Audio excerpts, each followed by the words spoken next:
the lessons we learn in life. As we go along our journey, I know you're going to face things that you may not want to face. You're going to deal with things you may not want to deal with, and you're going to have difficult things that arise in your life, circumstances, troubles, things that you feel like shouldn't even be coming your way.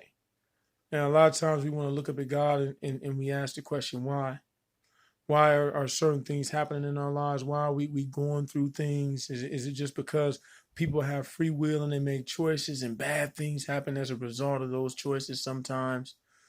Or in the midst of it all, can God be trying to exercise his divine will and bring about his plan in our lives by using even the most difficult circumstances, even the things we would rather avoid, even the things we complain about, the things that may seem pretty, harsh as they happen to us?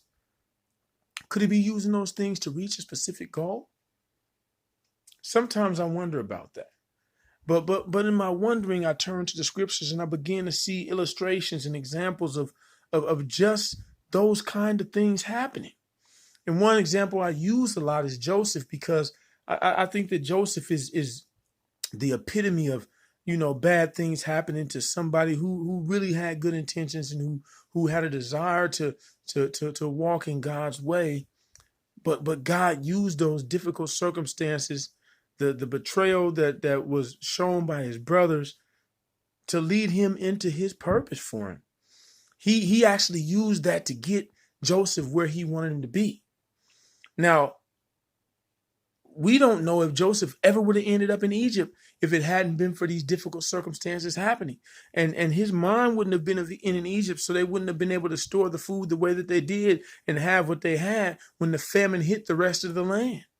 They wouldn't have had things in the storehouses to give to other people. They wouldn't have been able to feed the hungry and take care of the people in their own cities if it hadn't been for Joseph strategizing to keep grain and keep food put to the side and stored up so that when a famine does hit, they would be prepared. But in order for Joseph's mind, that strategic mind that God gave him through revelation and dreams and understanding what was going to come, for that mind to be in Egypt, Joseph had to somehow be made to go to Egypt, a place where he was not intending to go, a place where he may have had no desire to go. And if he did go, he would never have thought that he would have been second in command under Pharaoh over all of Egypt and over all the people. I mean, a foreigner being put in an authoritative position was unheard of. But the power of God put on display through the interpretation of dreams by Joseph was so compelling to Pharaoh that Pharaoh knew he needed this man in a leadership position. And he wanted to make sure that this person was a part of their administration, so that this same favor, this same power that was demonstrated through this man could be available to them at all times. The point of the matter is this. You may be going through things right now that you may not want to deal with, but you could be another Joseph. You could be the type of person that God is going to use. I mean, dire circumstances, family members turning their backs on you, people betraying you, you being hurt, you being lied on. I mean, so many things could be happening that God is going to use for his glory.